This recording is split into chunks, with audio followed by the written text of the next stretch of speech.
زندگی میں کچھ کر کے دکھانا چاہتے ہو، تمہارے کچھ خواب ہیں جن کو تم پورا کرنا چاہتے ہو کہ تمہارا بھی نام ہو، تمہاری اپنی ایک الگ پہچان ہو، تو اپنی زندگی کے 3 اصول بنا لو۔ پہلی بات یہ کہ اپنی بھینس کو پہاڑ سے گرا دو۔ ایک عقل مند بوڑھا آدمی سفر پر نکلا ہوا تھا۔ شام ہونے کو تھی کہ اسے رات گزارنے کے لیے کوئی جگہ چاہیے تھی۔ راستے میں ایک بلا آدمی اسے ملا اور اپنے گھر جانے کی دعوت دے ڈالی۔ چلتے چلتے وہ ایک کھیت سے گزرے۔ کھیت کی حالت دیکھ کر لگ رہا تھا کہ کھیت کا مالک اس پر کوئی خاص توجہ نہیں دیتا۔ کھیت کے درمیان میں ہی اس بلے آدمی کا گھر بنا ہوا تھا۔ اس آدمی کے گھر سے اس کی غربت ظاہر ہو رہی تھی۔ بوڑھے آدمی نے پوچھا، میں دیکھ رہا ہوں آپ کا کھیت بہت بڑا ہے، لیکن آپ نے اس میں کوئی فصل نہیں اگائی ہوئی، تو گزارا کیسے کرتے ہیں؟ اس آدمی نے جواب دیا، ہمارے پاس ایک بھینس ہے جو کافی دودھ دیتی ہے۔ کچھ دودھ ہم بیچ دیتے ہیں اور کچھ دودھ ہم گھر میں رکھ لیتے ہیں۔ اسی طرح سے گزارا چل رہا ہے۔ رات کو جب سب سونے کے لیے چلے گئے، اس بوڑھے آدمی نے بھینس کھولی اور پہاڑ سے گرا دی اور خود وہاں سے چلا گیا۔ جب وہ بلا آدمی صبح اٹھا، اپنی بھینس کو غائب دیکھ کر بہت پریشان ہوا۔ وہ بھینس ہی اس کے کل سرمایہ اور واحد کمائی کا ذریعہ تھی۔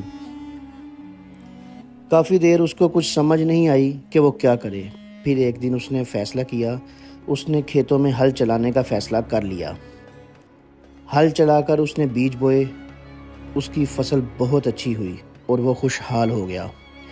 اس کی خوشحالی میں سب سے بڑی رکاوٹ اس کی بھینس تھی۔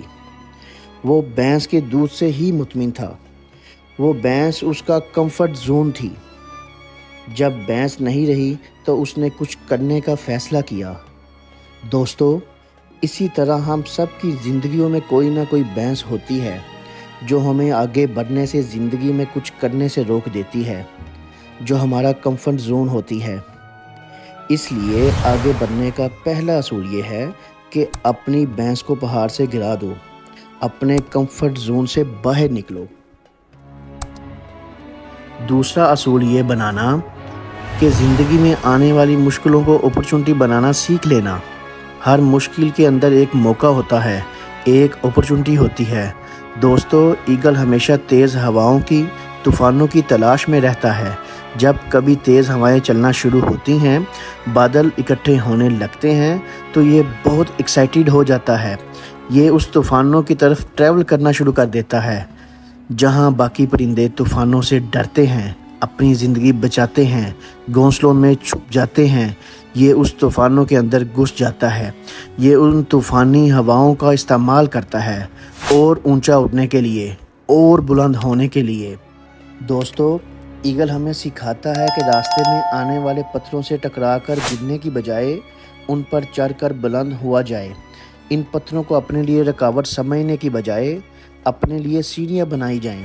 زندگی میں آنے والی مشکلوں کو اپنے لیے اپرچونٹی بنانا سیکھیں۔ زندگی میں آنے والی مشکلوں سے ڈرنا نہیں چاہیے، ان میں چھپی اپرچونٹیز کو تلاش کرنا چاہیے۔ یہ تو آپ کو کچھ سکھانے کو آتی ہیں، آپ کو اونچا اڑانے کو آتی ہیں۔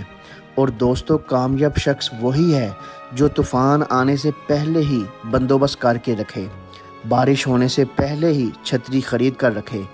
اکثر لوگ کسی مشکل کے بارے میں تب سوچنا شروع کرتے ہیں جب وہ سر پر آ جاتی ہے۔ پھر وہ بھاگ دوڑ شروع کرتے ہیں، لیکن تب تک بہت دیر ہو چکی ہوتی ہے۔ کسی کسان کو اپنے ساتھ کام کرنے کے لیے ایک ہیلپر چاہیے تھا۔ ایک دن ایک آدمی کسان کے پاس کام کرنے کے لیے آیا۔ کسان نے پوچھا، کون کون سا کام کر لیتے ہو؟ کیا خوبیاں ہیں تمہارے اندر؟ اس آدمی نے بہت عجیب جواب دیا، I can sleep when the wind blow۔ جب طوفان آئے گا، بارش آئے گی، تو میں تب آرام سے سو سکتا ہوں۔ اب کسان کو اس کی بات بہت عجیب لگی کہ جب طوفان آئے گا تو میں سو سکتا ہوں۔ کسان کو بات کی سمجھ تو نہیں آئی، لیکن اس نے اس بات کی وجہ سے اس کو نوکری پہ رکھ لیا۔ اب دونوں نے مل کر کھیتوں میں کام کرنا شروع کر دیا۔ فصل بہت اچھی ہونے لگی۔ ایک دن کسان اپنے کمرے میں سویا ہوا تھا کہ تیز ہواؤں سے اس کے کمرے کی کھڑکیاں بجنے لگیں۔ اس کی آنکھ کھل گئی۔ باہر بہت تیز طوفان آیا ہوا تھا۔ کسان بھاگا بھاگا اپنے ہیلپر کے کمرے میں گیا کہ اس کے ساتھ مل کر مویشیوں اور فصل کو سنبھال لے۔